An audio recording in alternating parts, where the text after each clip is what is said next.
अस्सलाम वालेकुम नाजरीन, आप देख रहे हैं नया पाकिस्तान और मैं हूं शहजाद इकबाल। पीडीएम बनी थी इस वजह से बनी थी कि हुकूमत को टफ टाइम देंगे, हुकूमत को घर भेजेंगे, लेकिन ऑपोजिशन में जो तकसीम नजर आ रही है उसके बाद हुकूमत ज्यादा मजबूत नजर आ रही है। हुकूमत कॉन्फिडेंट है तो दूसरी तरफ ऑपोजिशन इस वक्त कंफ्यूज नजर आ रही है, कोई हिकमत अमली है नहीं। पहले इख्तलाफ पीपल्स पार्टी और नून लीग यानी कि ऑपोजिशन की दो बड़ी जमातों के दरमियान सिर्फ इस हद तक था कि क्या वोट ऑफ नो कॉन्फिडेंस बेहतर स्ट्रैटेजी है या फिर इस्तीफे दिए जाएं असेंबलियों से। लेकिन उसके बाद हमने देखा कि पाकिस्तान पीपल्स पार्टी ने यूसुफ रजा गिलानी को सेनेट में leader of the opposition elect करवाया, बाप पार्टी के वोट हासिल करके, जिसके बाद इख्तलाफात में मजीद इजाफा हुआ और फिर शो कॉज नोटिस दिया गया पीडीएम की जानिब से पीपल्स पार्टी को। पीपल्स पार्टी ने वाजे कह दिया कि शो कॉज नोटिस हम नहीं मानते, उस नोटिस को फाड़ा और कहा कि पीपल्स नून लीग समेत दीगर जो जमातें हैं पीडीएम में वो हमसे माफ़ी मांगे। लेकिन अब ये इख्तलाफात मजीद बढ़ चुके हैं और ज़ाती नौयत के हो चुके हैं। एक अरसे से पीपल्स पार्टी ये मौक़िफ़ इख्तियार की हुई थी कि अगर नवाज शरीफ बाहर जाते हैं तो ठीक है, इलाज के लिए जाना उनका हक है। लेकिन आज पाकिस्तान पीपल्स पार्टी के चेयरमैन बिलाल भुट्टो ज़रदारी ने डायरेक्ट बात की है इस हवाले से और कहा है कि ये किस किस्म का नया पाकिस्तान है, किस किस्म का एक पाकिस्तान है कि एक कन्विक्टेड शख्स को इजाज़त मिल जाती है कि वो लंदन बैठे अपना इलाज करवाए, जबकि आसिफ अली ज़रदारी साहब जो कि सदर हैं नवाब शाह के, वो 3 साल से मेडिकल बेल पर हैं और तमाम तर उनके इलाज पाकिस्तान में होते हैं। किस किस्म का एक पाकिस्तान है? रायवंड का वजीर आजम को कन्विक्शन के बावजूद बाहर भेजा जाता है, लंदन में बैठा है इस एहतसाब का निजाम में। इस नया पाकिस्तान जहां एनआरओ नहीं दिया जाता है और जो नवाब शाह का सदर हो, झूठा इल्जाम लगे तो 3 साल तक मेडिकल बेल पे हो, कभी किसी कराची का हॉस्पिटल में जाता है, कभी किसी इस्लामाबाद के डॉक्टर से मिलता है, वो अपना मुल्क में कैद गुजार रहा है, वो खुश है, वो तो बाहर नहीं जाता, बेटी का कहने के बावजूद, उसका बेटा का कहने के बावजूद।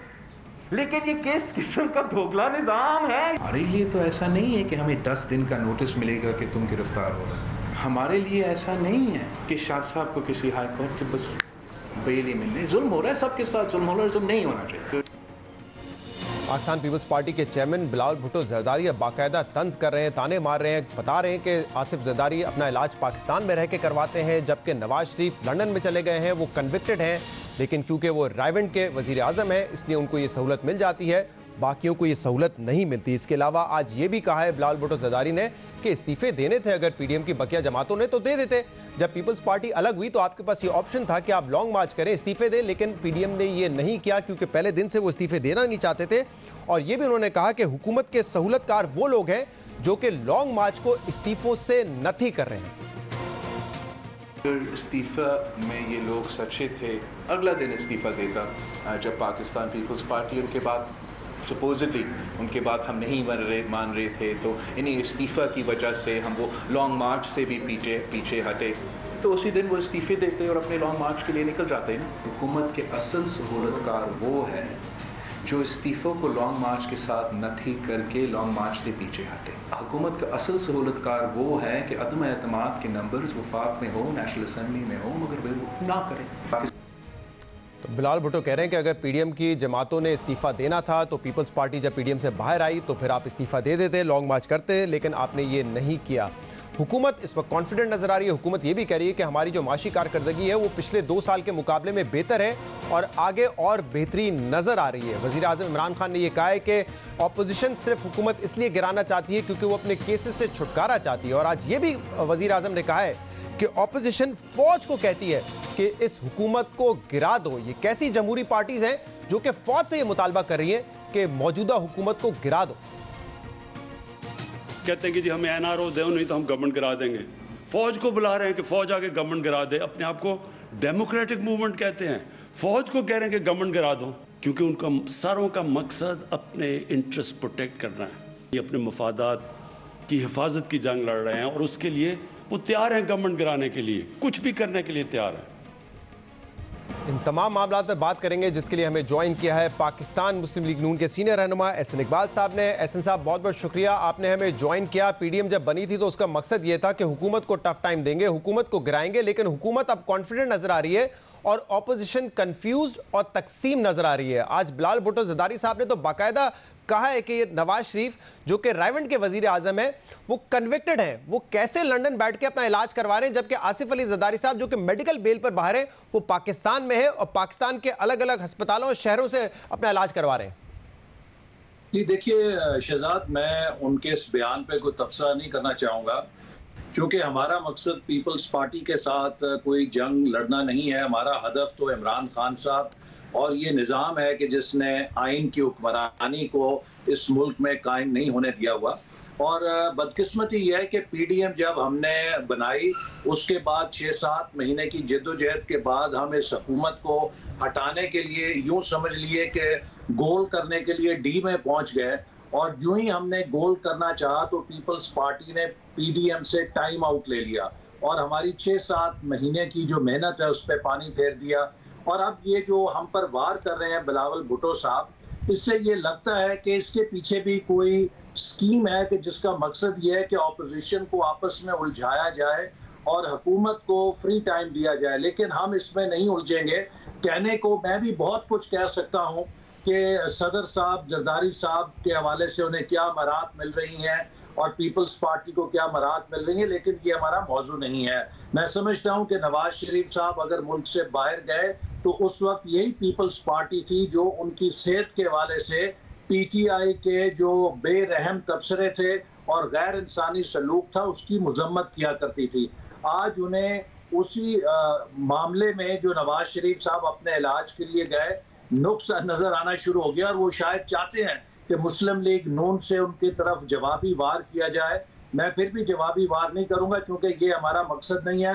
हमारा हदफ ये हुकूमत है और इस हुकूमत लेकिन एहसन इकबाल साहब, आपने कहा जो मराहत पीपल्स पार्टी को मिल रही है वो मौजू नहीं है। मेरे ख्याल से यही सबसे इंपॉर्टेंट मौजू है कि क्योंकि जब पीडीएम बनी थी तो यही तज्जिए होते थे उस वक्त कि दोनों पार्टीज में से जिसको पहले रिलीफ मिला तो वो कोई ना कोई समझौता कर लेगी, मुफाहमत कर लेगी। ये दोनों आपका एक ट्रस्ट डेफिसिट था दोनों पार्टीज पे। तो कौन सी मराहतें जो आपके ख्याल में पीपल्स पार्टी को मिल रही हैं जिसका शिकवा एक तरीके से आप कर रहे हैं इस वक्त? देखिए, सबसे पहली बात तो शहजाद ये है कि मैं ये कहना चाहूंगा कि पिछले 3 सालों में जिस किस्म का कड़ा एहतसाब मुस्लिम लीग नून ने देखा है कि जहां नवाज शरीफ साहब, उनकी बेटी शहबाज शरीफ साहब, उनके बेटे शाहिद खाकान अब्बासी, मैं खुद डॉक्टर मिफ्ता ख्वाजा, साद रफीक, उनके भाई राना सनाउल्लाह, हनीफ अब्बासी, मैं किस किस के नाम लूं, हमारे बेशुमार एमपीएस हैं, रहनुमा हैं जो झूठे मुकदमों में उलझाए गए। तकरीबन पूरी मुस्लिम लीग नून की फ्रंट लाइन की लीडरशिप इस हुकूमत के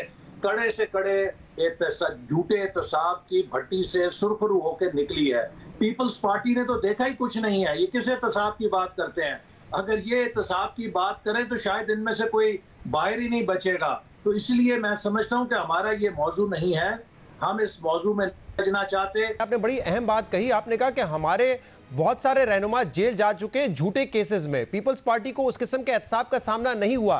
क्या आप ये कहना चाह रहे हैं कि उनके रहनुमा जेल नहीं गए, या आप ये कहना चाह रहे हैं कि आपके केसेस झूठे थे और उनके केसेस हकीकत पर मबनी है? देखिए, मैंने ये कहा है कि तोपों का सारा रुख तो हमारी तरफ था, हकीकी ऑपोजिशन कौन था ये बात तो आप इससे अंदाजा कीजिए कि किसके सफ़े अव्वल के सारे रहनुमा झूठे मुकदमों में उलझा के जेलों में डाले गए। जिस किस्म की परसिक्यूशन पीएमएलएन ने सामना किया पिछले 3 सालों में, मैं नहीं समझता कि अगर बिलावल भुट्टो साहब में किसी किस्म की अखलाकी जुर्रत है तो वो मुस्लिम लीग नून और उसकी क़यादत के हवाले से किसी किस्म का ऐसा बयान दे सकते हैं कि एहसन साहब, वो हमारे किरदार खुर्शीद शाह साहब इस वक्त भी जेल में हैं, आगा सिराज दुरानी साहब जेल रह चुके हैं, आसिफ अली जरदारी साहब खुद जेल जा चुके हैं, फरियाल तालपुर साहब जेल जा चुकी है। तो ऐसा तो नहीं कि उनकी टॉप लीडरशिप जो है वो जेल नहीं गई है, उन्होंने भी इस दौर में एहतसाब भुगता है। मेरे यही पॉइंट है कि ये 3-4 जो आपने नाम लिए हैं, इसके अलावा कोई और नाम लें। और खुर्शीद शाह साहब के बारे में भी जो लोगों और हलकों में गुफ्तगू है कि वो क्यों जेल में है, वो बात मैं टीवी पे नहीं करना चाहता। लिहाजा पीपल्स पार्टी को मेरा मशवरा यही है कि इस किस्म के मौज़ूआत को और तनाज़ात को मीडिया में ना खोला जाए, क्योंकि हमारा पीपल्स पार्टी से मुकाबला नहीं है, हमारा इमरान खान साहब और उनके जो ये निज़ाम है जिस पे वो बैठे हैं उससे मुकाबले, और हम अपनी तवज्जो हटाना नहीं चाहते। तो आपका जो इमरान खान साहब से मुकाबला है वो आप अकेले तमाम सियासी जमातें मिलकर जो पीडीएम में है वो मुकाबला कर रही है, या फौज की मदद मांग रहे हैं? क्योंकि इमरान खान साहब ने आज कहा है कि फौज से मदद मांग रहे हैं हुकूमत गिराने के लिए। वो कह रहे हैं किस किस्म की जमहूरी पार्टी है ये जो फौज से मदद मांग रही है हुकूमत गिराने के लिए? देखिए, इमरान खान साहब ऐसे लतीफे करते रहते हैं।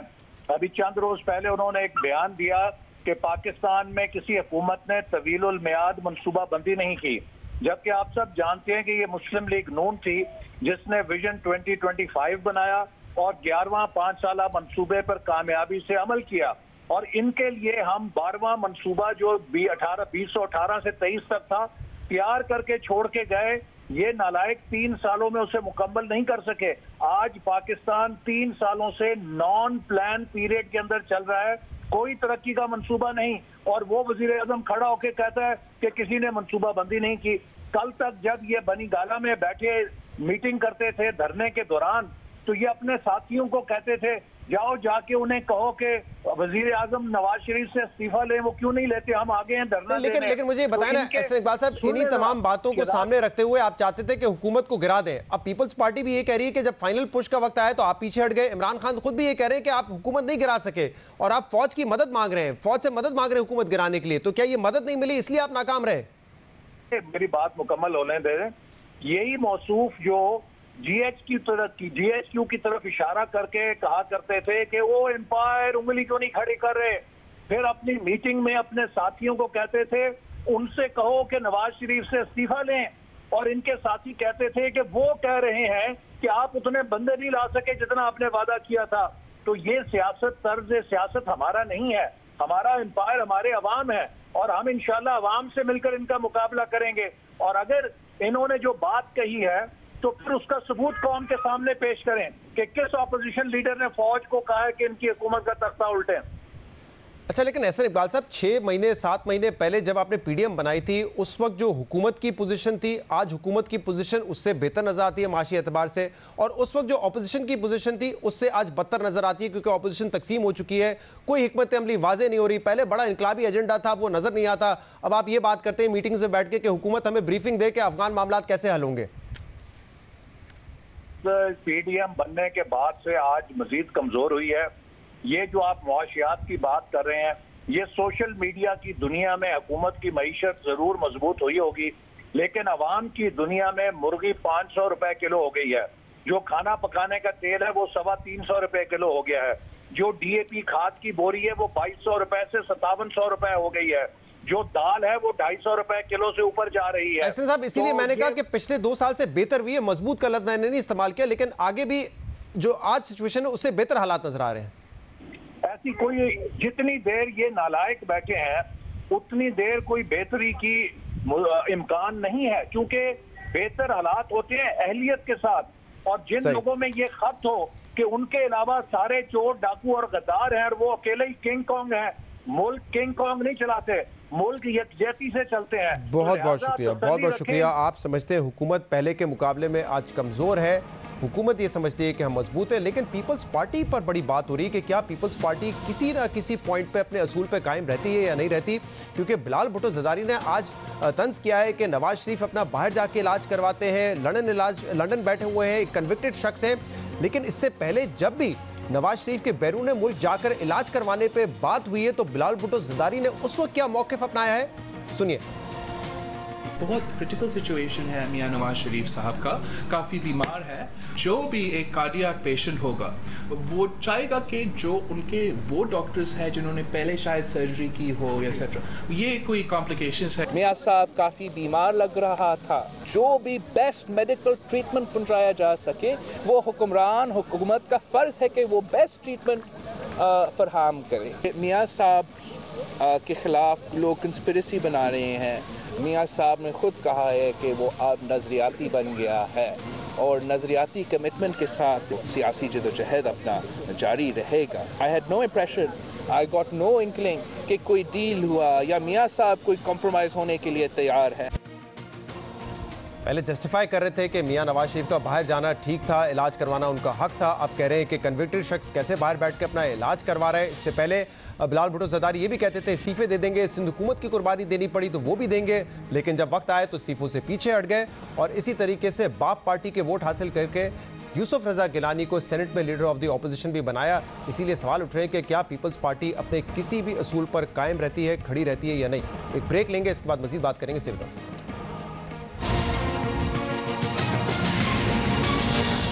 जब से मुल्की माशी तरक्की की शरह में 3.9% इजाफे का इम्कान जाहिर हुआ है, उसके बाद से हुकूमती वुज़रा का एतमाद मजीद बढ़ गया है और हुकूमत माशी कारकर्दगी को अपनी पॉलिसियों की बड़ी कामयाबी करार दे रही है। कोरोना वायरस की तीसरी लहर के बावजूद मुल्क में पिछले 5 माह से मुस्बत माशी इशारे सामने आ रहे हैं, जिसके बुनियाद पर हुकूमत ये दावा कर रही है कि मुल्क की मईशत अब दुरुस्त सिमत में चल पड़ी है। मगर अहम बात यह है कि जहां एक तरफ लार्ज स्केल मैन्युफैक्चरिंग, अहम इजनास की बम्पर पैदावार और रिकॉर्ड रेमिटेंसेस और रिकॉर्ड करंट अकाउंट समेत दीगर मुस्बत इंडिकेटर सामने आ रहे हैं, वहीं अब तक महंगाई और तिजारती खसारे की तलवार हुकूमत के सर पर मुसलसल लटक रही है। हुकूमत अब तक जिस इम्तिहान में नाकाम नजर आ रही है वो मुल्क में महंगाई का ना रुकने वाला तूफान है। पिछले 2 माह से मुल्क में महंगाई की शरह 11% रिकॉर्ड की गई है और तशवीश की बात यह है कि मुल्क में महंगाई की ये शरह उस वक्त है जब हुकूमत ने पिछले कुछ महीनों से आलमी मार्केट में तेल की कीमतों में इजाफे के बावजूद ये बोझ आवाम पर नहीं डाला है और ये बोझ खुद बर्दाश्त किया है। इस वक्त आलमी मार्केट में तेल की कीमतें $70 फी बैरल से तजावुज कर चुकी हैं, मगर हुकूमत ने ओगरा की सिफारिशात के बावजूद पिछले 4 माह से तेल की कीमतों में इजाफा नहीं किया और हुकूमत ये बोझ पेट्रोलियम लेवी में मुसलसल कमी कर कर खुद एब्जॉर्ब कर रही है। इस वक्त हुकूमत 1 लीटर बैरल पर सिर्फ ₹4.5, जबकि 1 लीटर डीजल पर ₹8.5 पेट्रोलियम लेवी चार्ज कर रही है, जबकि इस माली साल के इब्तदाई 5 माह में हुकूमत पेट्रोल और डीजल पर ₹30 लेवी चार्ज कर रही थी। वफाकी हुकूमत ने रवा साल पेट्रोलियम लेवी का हदफ ₹450 अरब रखा था और इस हदफ का तकरीबन 60% यानी कि ₹275 अरब हुकूमत ने जुलाई से दिसंबर यानी कि 6 माह में हासिल कर लिया था। इसीलिए जब आलमी मंडी में तेल की कीमतों में इजाफा होना शुरू हुआ तो हुकूमत इस पोजीशन में थी कि वो पेट्रोलियम लेवी में कमी करके तेल की कीमतों को बरकरार रखे और बोझ आवाम पर डालने के बजाय खुद बर्दाश्त करे।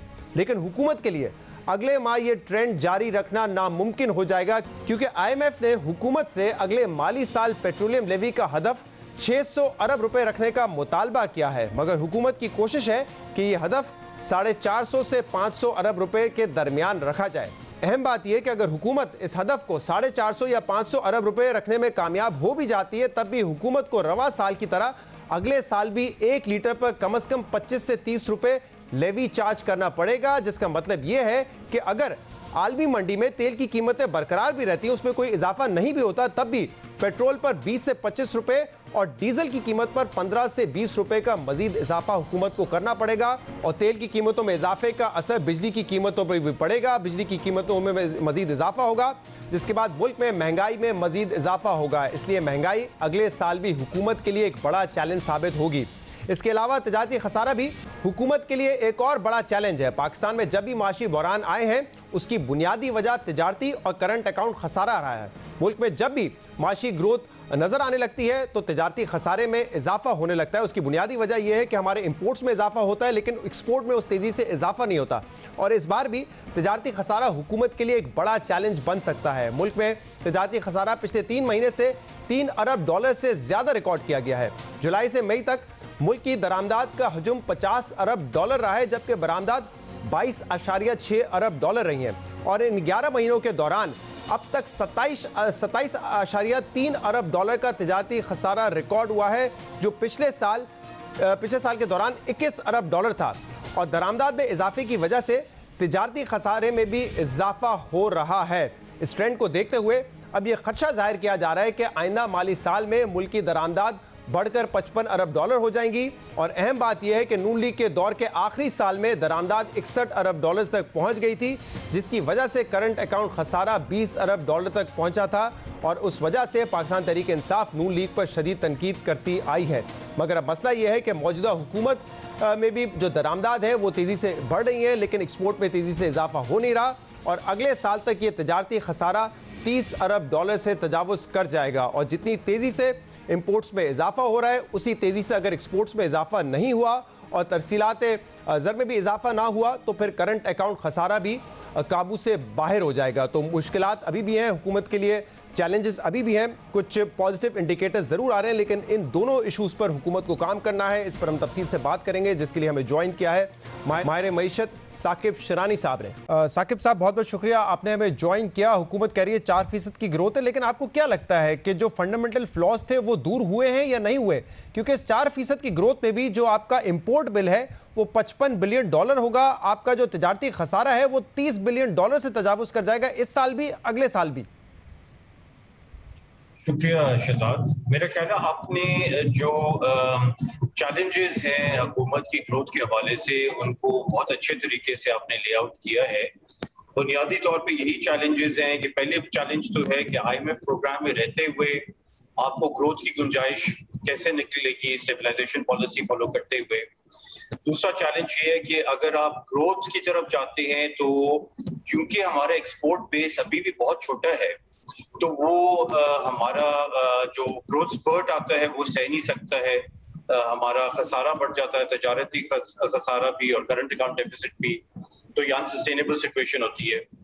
तीसरा चैलेंज जो बहुत बड़ा वो ये है कि क्योंकि इन्फ्लेशन ऑलरेडी बहुत हाई है और आगे जो असरात नजर आ रही हैं आलमी मंडी में, सिर्फ खाम तेल की कीमतों की बात नहीं है, अगर आप सारी कमोडिटीज की कीमतें देखें, खास तौर पे फूड, ये जो फूड की जो कीमतें हैं ये पिछले 10 साल में अपनी बुलंद तरीन सतह पे है।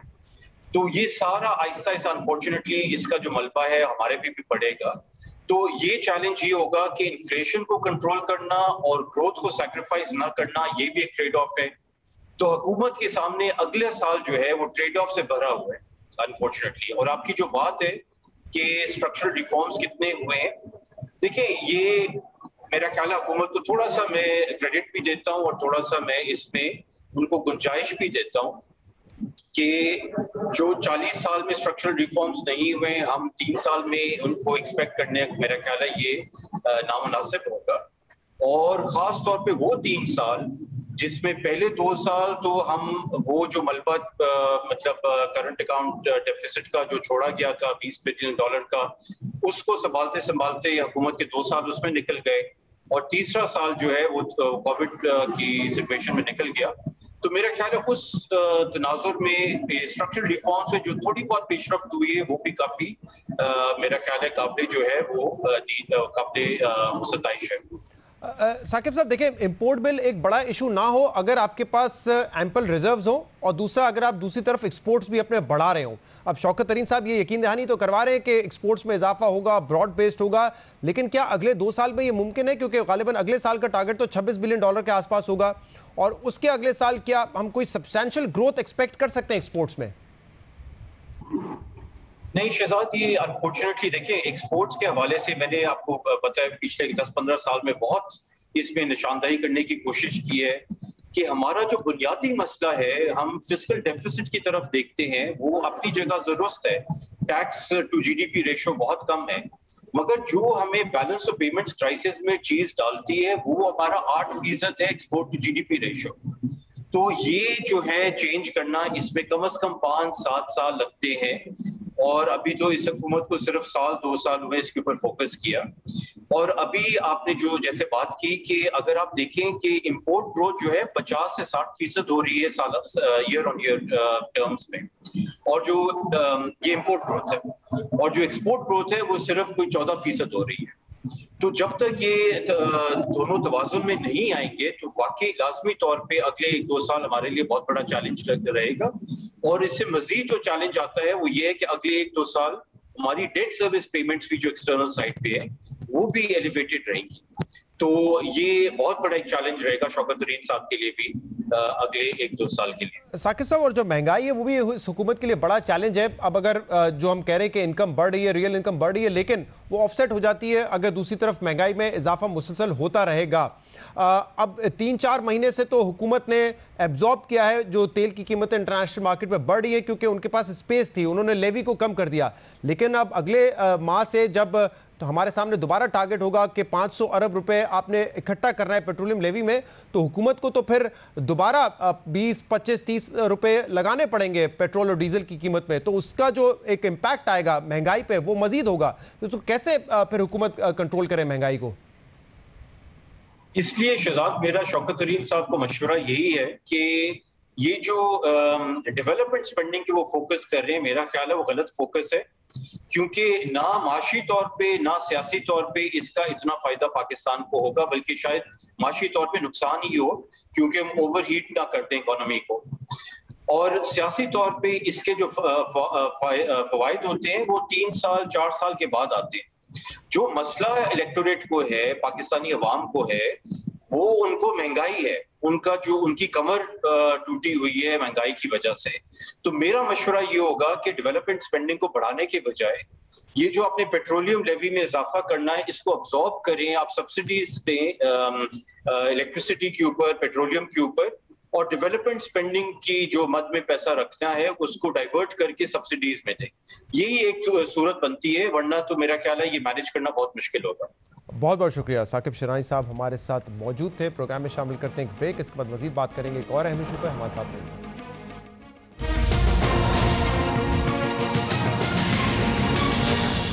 पाकिस्तान अभी भी कोरोना वायरस से लड़ रहा है और हमने देखा है कि तीसरी जो लहर थी अब उस पर काबू पाने की कोशिश है। लेकिन इंपॉर्टेंट बात यह है कि अगर तमाम लोग वैक्सीनेशन लगाएंगे तो शायद हम ज़्यादा बेहतर तरीके से कोरोना वायरस का मुकाबला कर सकते हैं, वरना अभी तीसरी लहर है, चौथी लहर होगी और अगर ये वायरस म्यूटेट करता है तो फिर वो सूरत हाल पाकिस्तान के लिए खतरनाक होगी। पाकिस्तान का टारगेट ये है कि इस साल के आखिर तक 7 करोड़ लोगों को वैक्सीनेशन लगाई जाए, जिसके लिए ज़रूरी है कि यौमिया 5 लाख वैक्सीनेशन लोगों को लगाई जाएं। लेकिन अभी तक हम इससे पीछे हैं, इतनी वैक्सीनेशन लग नहीं रही हैं। पंजाब में इस वक्त 1.5 से 2 लाख वैक्सीनेशन लोगों को लगाई जा रही हैं और टारगेट है कि इस माह के आखिर तक इसको बढ़ा के 3 लाख तक कर दिया जाए।